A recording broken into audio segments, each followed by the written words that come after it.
Well, I've decided to make my way outside for a very important topic. This month is National Grill Safety Month, so we brought a grilling expert, Mike, who's here today from Kenyon International. Thanks so much for coming here. Thanks for having me. Okay, let's talk about grills, and now it's the summertime. Everybody's grilling. I mean, obviously nonstop. So there are some things that people probably don't even realize about grills before they even purchase those things. So what is the smart move before you even buy a grill? Well, one thing you want to look for is, first of all, if you're buying new, you want something that's going to be big enough to cook for the amount of people that you're going to be providing for, whether it's just your family, whether you're having large get-togethers. That's going to determine what size you need.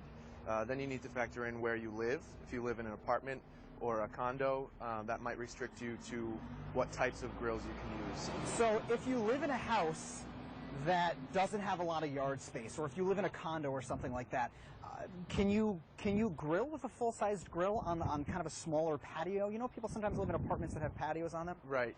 Well, actually, the National Fire Protection Agency, NFPA, sets the fire codes for all fire marshals in the country. And they've actually banned gas and charcoal grills on patios and apartment balconies and things like that within 10 feet. So as long as you have a patio that's larger than 10 feet, so it extends past your overhang or your eaves 10 feet or more, then you should be able to have a gas or charcoal grill. Now, when you say gas or charcoal grill, you're talking even the small tabletop charcoal grills. Right. Those are technically not allowed within 10 feet of a building. Exactly, and the reason is that it has an open flame, so anything that produces an open flame.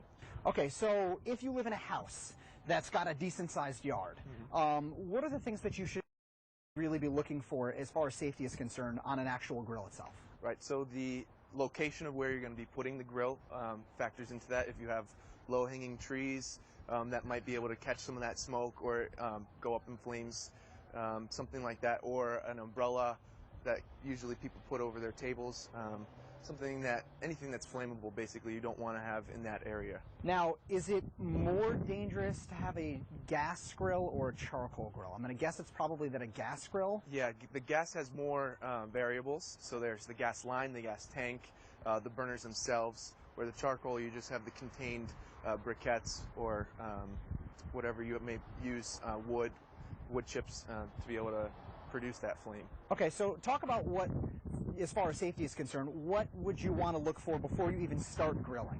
So if you have a gas grill, the first thing you want to do is check your gas lines. Okay. Make sure there's no leaks, no breaks in the lines. So in this case, we're actually probably okay for this grill specifically. Yeah, this looks like a fairly new line. Usually the faults would occur near the connection points.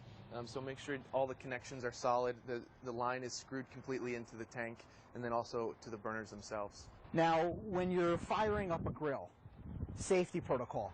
Guilty, I will tell you, because there have been a few times where I try and fire up the gas, I hit the starter a couple times, doesn't do anything, I hit it a third time and it blows up my face and I lose my eyebrows, which has happened to me once before in my life. Right. So what do you do to avoid something like that? So if you have the failure after 1 or 2 times, give it a rest. No, not at all. So if you have a grill that does not fire after 1 or 2 times, then you'd want to give it a rest, because what you're doing is putting fluid into the burners. So if you keep pressing it and pressing it and pressing it, there's more and more fluid that's being built up, so that would cause the big flare-up. So now, we get days in the summertime that are great, you can go outside and grill, but if it's a crummy outside or it's the wintertime, there are solutions to having to have this grill. Exactly. And that's actually what we have created, an electric grill that you can use in your apartment or outside. All right, so let's go inside and we'll take a look at this thing then. Perfect. All right, that actually looks like a real grill, like one that you would have outside. So I'm excited to see the follow-up to this. It's a really cool thing, and if you live in an apartment complex or a condo or something like that, even a small house with not a lot of yard, you'll want to stay tuned. We're going to talk